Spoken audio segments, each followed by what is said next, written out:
விஜயினுடைய தாவேகா சர்வதேச மகளிர் தினத்தை கொண்டாடி முடிச்சிட்டாங்க. விஜயும் நிறைய அறிவிப்புகள் ஆட்சிக்கு வந்தால் என்னெல்லாம் செய்வேன் அப்படின்றதையும் சொல்லி முடிச்சிட்டாரு. எல்லாமே நல்லா தான் போயிட்டு இருந்தது.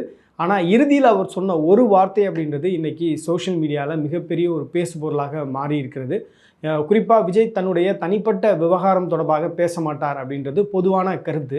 ஆனால் இன்றைக்கி விஜய் கடந்த 2-3 நாட்களாக சமூக வலைதளங்களில் அவர் குறித்து பரப்பப்படக்கூடிய இல்லை அவர் குறித்து எழுதக்கூடிய இல்லை அவர் குறித்து வரக்கூடிய அந்த எதிர்மறையான கருத்துக்களுக்கும் ஒரு பதில் சொல்லியிருக்கிறாரு. நீங்கள் சோஷியல் மீடியாவில் நிறைய விஷயங்கள் எழுதுறீங்க, ரொம்ப ஹர்ட் ஆகிறீங்க அப்படின்றத என்னால் பார்க்க முடியுது. நீங்கள் ஹர்ட் ஆகிறத பார்க்கும்போது எனக்கு அது ஹர்ட் ஆகுது. ஸோ அந்த அளவுக்கு அது ஒர்த் இல்லை அப்படின்னு சொல்கிறாரு. ஒர்த் இல்லைன்னு யாரை சொன்னார் அப்படின்றது தான் இப்போ இருக்கக்கூடிய ஒரு கேள்வி. ஒர்த் இல்லைன்னு தன்னுடைய மனைவி சங்கீதாவை சொன்னாரா? கடந்த 26 ஆண்டுகளுக்கு மேலாக சங்கீதா அவர்கள் அவருடைய மனைவியாக இருந்தவங்க.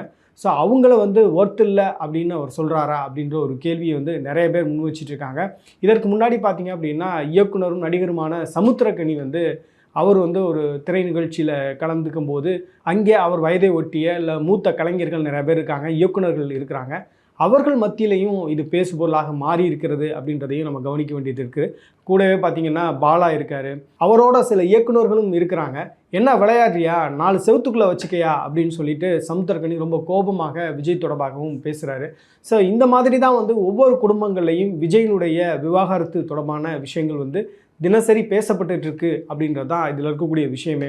விஜய் இது தொடர்பாக கருத்து சொல்லுவாரா, ஒரு விளக்கமான அவருடைய வெர்ஷன் என்ன அப்படின்றத அவர் விளக்குவாரா அப்படின்ற ஒரு எதிர்பார்ப்பு எல்லாத்தையுமே இருக்குது. இப்போ அந்த லியோ படத்தில் சொல்லுவாங்கள்ல, மன்சூர் அலிகான் அவருடைய பெர்ஸ்பெக்டிவ்லேருந்து அதை சொல்கிறாரு அப்படின்லாம் லோகேஷ் கனகராஜ் விளக்கிட்டு இருந்தார். அந்த மாதிரி சங்கீதா அவர்கள் அவர்களுக்கான மென்டல் டார்ச்சர் என்ன அப்படின்றத ரொம்ப டீட்டெயில்டாகவே விளக்கி அவர்களுக்கு இருக்கக்கூடிய பிரச்சனை அத்தனையுமே சொல்லி டிவோர்ஸ் கேட்டு பெட்டிஷன் ஃபைல் பண்ணியிருக்காங்க. அந்த டிவோர்ஸ் பெட்டிஷனை படிக்கும்போது பார்த்தீங்கன்னா இனிமேல் விஜயும் சங்கீதாவும் சேர்ந்தே வாழ முடியாது அப்படின்றதுல சங்கீதா ரொம்ப கிளியராக இருக்கிறாங்க அப்படின்றது மட்டும் விளங்குது. அவங்களுடைய முதல் பெட்டிஷனையும் நான் படித்தேன். அதே மாதிரி இடைக்கால தீர்வு கேட்டு 2வது பெட்டிஷன் ஒன்று ஃபைல் பண்ணியிருந்தாங்க, அதையுமே படித்தேன். ரெண்டுலையுமே அவங்க டிவோர்ஸில் ரொம்ப உறுதியாக இருக்காங்க. ஏன்னா அவங்களுக்கு இந்த மேரேஜ் லைஃப் அப்படின்றது ரொம்ப கசப்பான ஒரு லைஃபாக இருந்திருக்கு அப்படின்றது தான் அவங்க சொன்ன விஷயங்கள் நமக்கு புரியக்கூடிய ஒரு விஷயமா இருக்குது. உதாரணத்துக்கு சொல்லணும் அப்படின்னா எங்கள் 2 பேருக்குமான அந்த மேரேஜ் அப்படின்றது வெறும் காகிதத்தில் தான் இருக்குது அப்படின்னு ரொம்ப ஒரு கடினமான மனநிலையோடு அதை சொல்லியிருப்பாங்க. ஸோ அந்த பெட்டிஷனை படிக்கும்போது உண்மையாகவே மன வருத்தம் அடைந்தது. விஜய்க்கு அந்த மன வருத்தம் இருந்ததா இல்லையா அப்படின்றது தெரியல. ஏன்னா கடந்த 5 வருடங்களாகவே அவரும் அவரது மனைவியும் பேச்சுவார்த்தையிலே இல்லை அப்படின்னு சொல்கிறாங்க. இன்றைக்கி ஊடகங்களில் வெளியான அந்த இடைக்கால மனு இருக்கு இல்லையா, அந்த பெட்டிஷனில் கூட பார்த்தீங்க அப்படின்னா நீங்கள் பிப்ரவரி 22ஆம் தேதியே அவங்க ஃபைல் பண்ணிட்டாங்க. ஆனால் இன்றைக்கி தான் ஊடகங்களுக்கு அது கிடச்சிது. ஸோ இதை வச்செல்லாம் நிறைய நெரேட்டிவ் அப்படின்றது போயிட்டுருக்கு. இதற்கிடையில் விஜய் பேசுவதற்கு ஒரு அரை மணி நேரத்துக்கு முன்னாடி பார்த்தீங்க அப்படின்னா நடிகை த்ரிஷா அவர்கள் சிப்ஸ் வைத்திருப்பது போல் ஒரு புகைப்படத்தை பகிர்ந்திருக்கிறாங்க. ஸோ அதுவுமே சமூக வலைதளங்களில் பேசுபொருளாக மாறி இருக்கிறது. இப்போ நடிகை த்ரிஷாவுக்கும் விஜய்க்கும் ஒரு நண்பர்களாக கூட அவர்கள் இருக்கலாம். ஆனால் ஒரு 2 நாட்களுக்கு முன்பு அவங்க ஒரு திருமண விழாவில் இணைந்து கலந்து கொண்டது அப்படின்றது சங்கீதாவை வெறுப்பேற்றுவதற்காக தான் அவங்க கலந்துக்கிட்டாங்க அப்படின்ற ஒரு பார்வையும் சோஷியல் மீடியாவில் மக்கள் வைத்துட்ருக்காங்க அப்படின்றதையும் நம்ம கவனிக்க முடிகிறது. விஜய்க்கு இந்த பிரச்சனை அப்படின்றது நிச்சயமாக ஒரு தலைவலி தான். விஜயை பொறுத்தவரையில் ஒரு சூப்பர் ஹீரோ, ஒரு இன்ஃப்ளூயன்ஷியலான ஒரு பர்சன் தமிழ்நாட்டை பொறுத்தவரையில். ஏன்னா அவர் சொல்லக்கூடிய ஒவ்வொரு வார்த்தைக்கும் ஒரு வெயிட்டேஜ் இருக்குது அப்படின்னு இன்றைய தலைமுறையினர் நினைக்கிறாங்க. அவர் கலந்து கொள்ளக்கூடிய ஒவ்வொரு நிகழ்வுகள்லையும் ரொம்ப ஃபனாட்டிக்காக இப்படியெல்லாம் இருப்பாங்களா அப்படின்ற அளவுக்கு அவர் மீது அன்பும் பாசமும் வைத்து அந்த நிகழ்வில் போய் கலந்துக்கிறாங்க. இப்போ ரீசெண்டாக ஒரு பையன் ஆக்சிடெண்ட்டில் ஐசியூவில் அட்மிட் ஆகிருக்கான். அவருடைய தந்தை பேசும்போது எக்ஸாமுக்கு தான் போகிறேன்னு சொன்னான், ஆனால் விஜயை பார்க்க போயிருக்கான் அப்படின்னு சொல்லி அவர் ரொம்ப வருத்தத்தோடு அவர் பகிர்ந்து கொண்டார். ஸோ இந்த மாதிரி நிறைய பிரச்சனைகள் விஜய்கிட்டையுமே இருக்குது. ஒரு இன்ஃப்ளூயன்ஷியலான ஒரு பர்சனாக இருக்கக்கூடியவர் நல்வழிப்படுத்த முடியும், நல்ல விஷயங்களை பகிர முடியும், அவர் தொடர்பான சர்ச்சைகளை குறைத்து கொள்ள முடியும். எப்பயுமே ஒரு ஃபேமஸாக ஒருத்தர் இருக்கார் அப்படின்னா நிச்சயமாக அவரை சுற்றி சர்ச்சைகள் அப்படின்றது வரும்.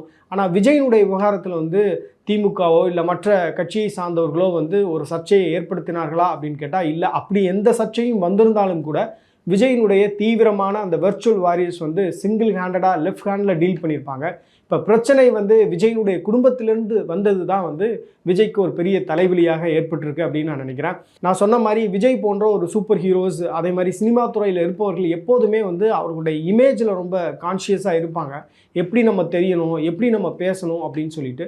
ஸோ அந்த மாதிரி இமேஜ் கான்ஷியஸாக இருக்கக்கூடிய நடிகர்களில் முக்கியமான முதன்மையான நடிகர் வந்து விஜய். அப்படி இருக்கக்கூடியவர் எப்படி இந்த விவகாரத்தை சுமூகமாக தீர்க்காமல் அவர் வந்து இந்த பிரச்சனையை வந்து மேலும் மேலும் ஊதி பெரிதாக விட்டார் அப்படின்றது ரொம்ப ஆச்சரியமாக இருக்குது. சங்கீதாவுடைய இடைக்கால மனுவில் பார்த்தீங்க அப்படின்னா, நான் வந்து என்னுடைய மேட்ரிமோனியல் ஹோமில் வந்து இருப்பது அப்படின்றது என்னுடைய உரிமை, அந்த உரிமையை பெற்றுத்தாருங்க. நான் இதை வந்து ஒரு நீதிமன்றத்துக்கு கொண்டு வந்தேன் அப்படின்னா எனக்கு அந்த வீட்டில் தங்குவதற்கான அனுமதி கிடையாது அப்படின்னு மிரட்டுறாங்க அப்படின்ற ஒரு தகவலையும் சொல்லியிருக்கிறாங்க. ஸோ இது ரொம்ப அதிர்ச்சியாக இருக்குது. இப்போ அவங்க டிவோர்ஸ் அப்ளை பண்ணியிருக்காங்க. அந்த டிவோர்ஸில் கேட்ட ப்ரேயர்ஸ்லேயே பார்த்தீங்கன்னா, இந்த டிவோர்ஸ் வழங்கும் வரை வந்து என்னுடைய மேட்ரிமோனியல் ஹோமில் வந்து நான் தங்குவதற்கு எனக்கு வந்து அனுமதி கொடுக்கணும். இல்லை அப்படின்னா அதற்கு இணையான ஒரு ஃபெசிலிட்டிஸோட வேறு ஏதாவது தங்குவதற்கான இடத்தை எனக்கு தரணும் அப்படின்றதும் ஒரு ப்ரேயராக வச்சுருக்காங்க. இதற்கிடையில் பார்த்தீங்க அப்படின்னா அவங்க வந்து யூகேல தான் இருக்காங்க. கடந்த ஒரு வருடமாகவே யூகேல தான் இருக்காங்க அப்படின்னு சொல்கிறாங்க. ஸோ இப்போ அவங்க வந்து சென்னைக்கு வரணும், இல்லை இந்த வழக்கு தொடர்பாக அவர்கள் ஏதாவது ஒரு கன்சல்டேஷன் பண்ணணும் அப்படின்னா கூட வெளியே போய் வேற எங்கேயாவது ஒரு அப்பார்ட்மெண்ட்லேயோ இல்லை ஒரு பிஜியில் தான் தங்க வேண்டிய ஒரு சூழ்நிலை அப்படின்றது ஏற்படும் அப்படின்றது அவர்களுடைய வழியாக இருக்குது. இதில் அவங்களுடைய உரிமையை தான் கேட்குறாங்க அப்படின்றது பலருடைய கருத்து. ஒருவேளை சங்கீதா அவர்கள் வந்து விஜயுடைய இமேஜை டேமேஜ் பண்ணும் அப்படின்னா பல வழிகள் இருக்குது அப்படின்றது எல்லாத்துக்குமே தெரியும். அவங்க ஊடகங்களுக்கு வந்து பேட்டி கொடுக்கலாம், இல்லை வந்து ஒரு எம்பசியில் போய் அவங்க வந்து புகார் கொடுக்கலாம். இப்போ வந்து அவங்க யூகே சிட்டிசனாக இருக்காங்க, யூகே எம்பசியில் போய் புகார் கொடுத்தாங்க அப்படின்னா இது மத்திய அரசுடைய கவனத்துக்கு வரும். அது இன்னும் இந்த சிக்கல் அப்படின்றது விஜய்க்கு பெரிதாகுவதற்கான வாய்ப்பு இருக்குது.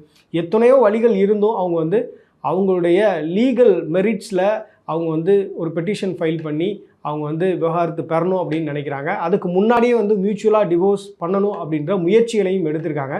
எந்த இடத்துலையும் அவங்க வந்து விஜயினுடைய அந்த டிக்னிட்டியை டேமேஜ் பண்ணும் அப்படின்றத நினைக்கவே இல்லை. அவங்க பெட்டிஷனை படிக்கும்போது நமக்கு தெரிந்த விஷயம் அதுதான். இப்போ விஜயினுடைய வெர்ஷன் என்னவா இருக்கும் அப்படின்றது யாருக்குமே தெரியாது. ஐ திங்க் விஜய் அதை பற்றி பேசவும் மாட்டார்னு நான் நினைக்கிறேன். விஜயை பொறுத்தவரையில் அவருடைய ரசிகர்கள் தான் ரொம்ப இம்பார்ட்டன்ட் அப்படின்னு அவர் எல்லா மேடைகளையும் பேசுகிறாரு. உடலும் சதையும் போல் நம்மளுடைய உறவு அப்படின்னு சொல்கிறாரு. ஓஷனிக் எமோஷன் அப்படின்னு சொல்லி பெரிய பெரிய வார்த்தைகள்லாம் அவர் வந்து பேசுகிறதையும் நம்ம பார்க்க முடியுது. அதனால் விஜயுடைய வெர்ஷன் தெரியாமல் நம்ம வந்து ஒரு முடிவுக்கு வர முடியாது. அதே நேரத்தில் பார்த்தீங்க அப்படின்னா சங்கீதாவுடைய பெட்டிஷனை படிக்கும்போது அவர்கள் தரப்பு நியாயத்தையும் சொல்லாமல் கடந்து போகவும் முடியலை அப்படின்றது தான் இதில் இருக்கக்கூடிய விஷயம். நான் இந்த பிகினிங் ஆஃப் த வீடியோவில் சொன்ன மாதிரி நிறைய அறிவிப்புகள் வந்து விஜய் வெளியிட்டிருக்கலாம். அதற்கான சாத்தியத்தை வந்து மக்கள் வந்து நிச்சயமாக ஆராய்ந்து பார்ப்பாங்க. விஜய் நிறையா விஷயங்கள் சொல்கிறாரு, ஆனால் அதை கான்ஃபிடெண்ட்டாக சொல்கிறாரா அப்படின்ற ஒரு கேள்வியும் இருக்குது. ஏன்னா நம்ம இன்னொரு வீடியோவில் கூட அதை பற்றி பேசியிருப்போம். இப்போ நம்ம வந்து ஒரு திட்டத்தை அனௌன்ஸ் பண்ணுறோம் அப்படின்னா உள்ளார்ந்த அந்த திட்டம் வந்து மக்களுக்கு கொண்டு போய் சேர்க்கக்கூடிய அளவுக்கு அதை பற்றி நம்ம ஒரு புரிதலோடு அது உள்ளார்ந்து வர வேண்டிய ஒரு விஷயமா இருக்கணும். ஆனால் விஜயை பொறுத்தவரையில் அவர் வந்து பேப்பரில் பார்த்து தான் படிக்கிறாரு. எந்த அளவுக்கு அதை உள்வாங்கி கொண்டு அவர் அதை படிக்கிறாரு அப்படின்னு கூட தெரியலை அப்படின்றது தான் பலருடைய கருத்தாகவும் இருக்குது. இந்த வீடியோ முழுமையாக பார்த்துருப்பீங்க. 2 விஷயத்தையும் நான் சொல்லியிருக்கேன், பாசிட்டிவ் அண்ட் நெகட்டிவ் 2 விஷயத்தையும் நம்ம பேசியிருக்கோம். ஏன்னா தொடர்ச்சியாக நம்ம வந்து விஜய் குறித்த பாசிட்டிவான விஷயங்கள் நிறையா பேசியிருக்கோம். அப்போல்லாம் வந்து நிறைய பேர் பாசிட்டிவாக கமெண்ட் பண்ணியிருந்தீங்க. அதே மாதிரி நெகட்டிவான விஷயங்கள் சொல்லும்போது இதில் வந்து ஒரு அஜெண்டா இருக்குது அப்படின்லாம் நிறைய பேர் சொல்கிறதையும் கேட்க முடியுது. அப்படிலாம் எந்த ஒரு அஜெண்டாவும் கிடையாது.